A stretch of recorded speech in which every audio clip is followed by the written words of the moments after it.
الله الرحمن الرحيم. طبعا انا بشكر حزب القدس بدعوتي عشان نعرض الشغل بتاع زراعه الاسطح، والحقيقه هو كان المفروض بدايه تبقى من خلاله، يعني من اسم المفروض ان هو اللي كان نبتدي او ناخده. نقترح بقى ان سعادتك تنضم الينا لحزب القدس. ده شرف لينا، ربنا يخليك، ده شرف لينا. انا ولا حزب ولا على ضرر انت يا باشا عشان تقولوا عليا. الفكرة الهرم الرابع ده عبارة عن لوجو المشروع. لما احنا عملنا اللوجو ده احنا مش عاملينه عشان ان احنا نقول او نفخم في شغلنا، ولكن في حقيقة الامر احنا بنتكلم على حلم. الحلم ده ممكن يتحقق في جيلنا، ممكن يتحقق في الاجيال اللي بعدينا، ولكن حلم لازم نبتديه، ويوم ما يتحقق هيبقى فعلا هرم، لان هقول ليه هو هيبقى هرم، وبعد كام سلايد كده هقول لكم هيبقى ازاي او الفكره بتاعتنا. لما بنيجي نتكلم على زراعه الاسطح فبنقول ايه هو زراعه الاسطح؟ ان انا بستغل جزء من السطح، بلكونه، جزء جنب البيت، لان طبعا عارفين ان في المدن مفيش ري وبالتالي مفيش صرف والكلام ده كله، فبتبقى العمليه عمليه صعبه. ففي الخارج بيسمى زراعه المدن او الاربن اجريكلتشر. فلما بنقول ان انا بزرع المدينه يبقى لازم اهدافها تخص المدينه، او الفوائد بتاعتها بتخص المدينه، ما هياش بديل. لان طبعا ده السؤال اللي دايما لما كنا بنيجي نتكلم في الاول، لكن احنا زرعنا الصحراء لما بنفكر ان احنا نزرع المدن، طبعا لما بتكلم وبقول ان احنا هنزرع المدن لاهداف تعود على سكان المدن والمدينه، وليست بديل للزراعه. فان انا اطلع احتياجاتي ده هدف من ضمن الاهداف، ان انا كبيت. معنى ان انا ما اشتريتش معناه ان انا كسبت فلوس، او انا وفرت فلوس، او ان ابيع وازود دخل الاسره، سواء بقى ابتدينا الاول بالخضار، بعدين دخلنا في الاشجار الفاكهه، بعد كده دخلنا نظاره البيئه الرطبيه، ظهور الارض، نباتات الزينه، وهنقول لكم على حاجه كمان في الاخر. زي ما قلنا ان زراعه الاسطح ما هياش بديل للزراعه، عشان بس نبقى متفقين، عشان ما حدش يهاجمنا، تمام؟ ولكن لما بنيجي نتكلم على المدن فبنقول زي ما تفضلوا الاساتذه ان احنا عندنا حدائق اسمنتيه، ما عندناش خضره، والخضره اللي موجوده بتغتال، وبتغتال بمنتهى القوه وبدون رادع، وما نقدرش نوقفها. ليه؟ بصفوه المال، لان سعر المتر الارض بيوصل 20,000 جنيه و30,000 جنيه و40,000 جنيه، ما تقدرش ان انت تقول لواحد سيب تبقى مليونير عشان الناس تكبس.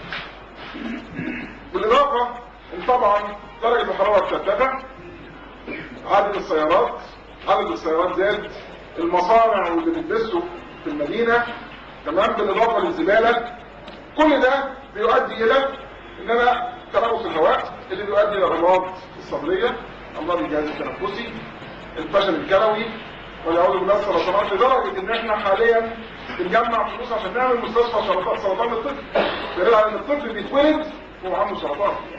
ودي المأساة اللي احنا موجودين فيها، وده نتيجة المبيدات، نتيجة التلوث اللي موجود، سواء تلوث هواء او ميه او الكلام ده كله. لما ابتدينا المشروع في البداية خالص زي ما قلت للاخوة، احنا كنا عاملين مشروع مع الفرق، مشروع صغير جدا عشان نزود دخل الاسر الفقيرة، ده كان هدف الفرق ملوش اهداف اخرى عشان ان هو يخش يعملها. ولكن لما لقينا التجاوب بيننا وبين الناس، يعني احنا في الاول كنا متوقعين ان الفكرة لن تلقى قبول بالنسبة لساكنين الناس. ليه؟ لانه يقول لك شراء العبد والبيت، ده مثل معروف عندنا كلنا، يقول لك انا عندي خليني اقعد ازرع ولسه الشجره هتطلع وبعدين اجمعها، طب ما اشتري من السوبر ماركت واخلص، تمام؟ غير الفلاح. ده كان توقعنا وكان خوفنا، وبالتالي قلنا ده مشروع علمي بنجيب فيه فلوس، بنقدر ان احنا نوفر فيه امكانيات وعمليات تخلص.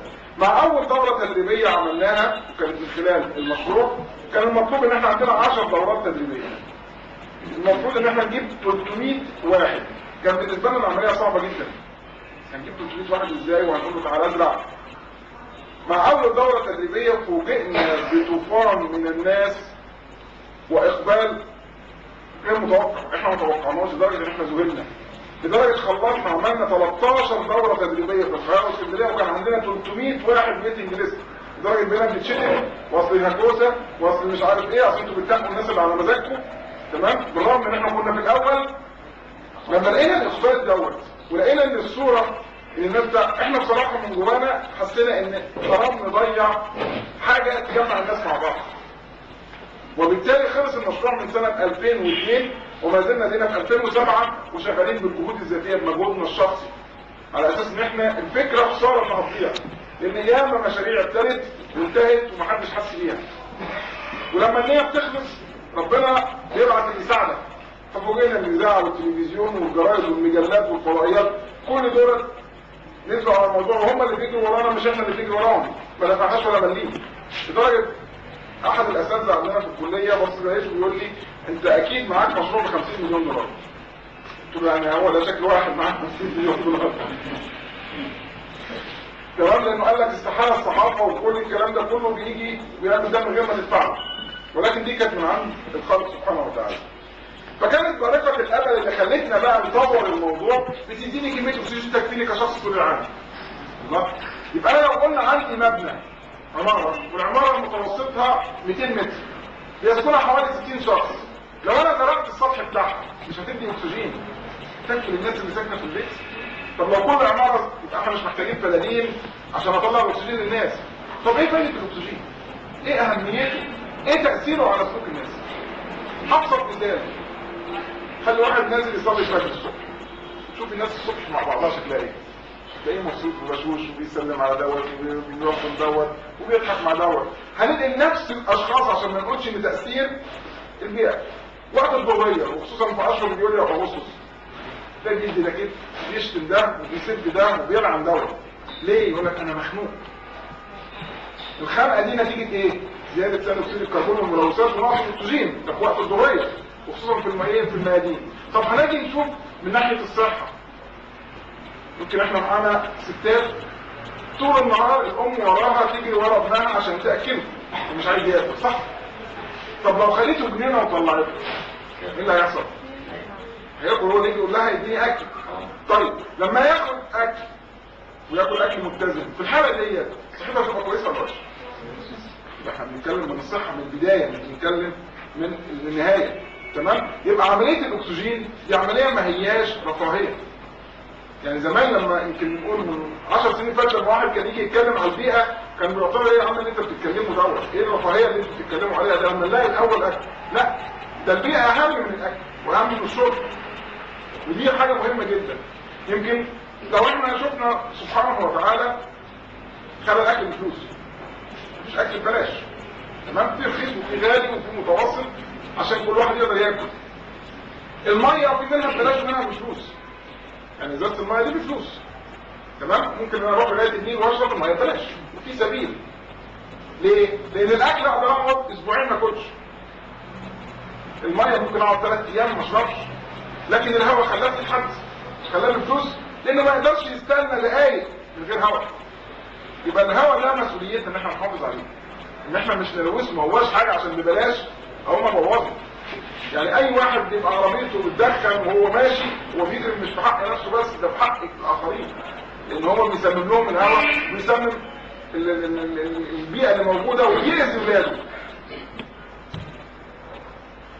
اول ما ابتدينا كانت العمليه الناس تقول لك لا يا عم احنا مش ناقصين، ده البيت هيقع، اصل دي مشكله كبيره واصل احنا مش ناقصين.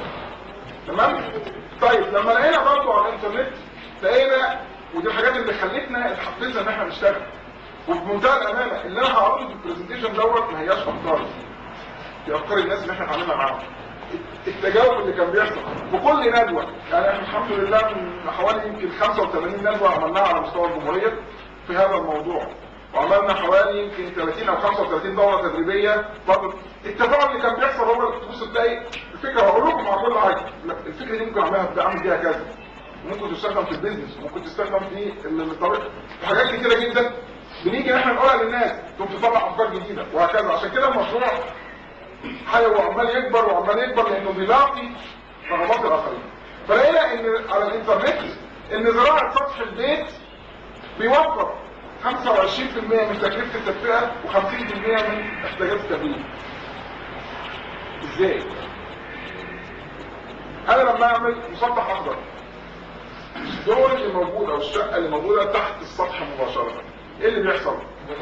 حراره عاليه. الحراره بتبقى عاليه. طب انا لو حطيت تنه تعزل التندة هتقلل اشعة الشمس اللي ساقطة، ولكن مش عازل.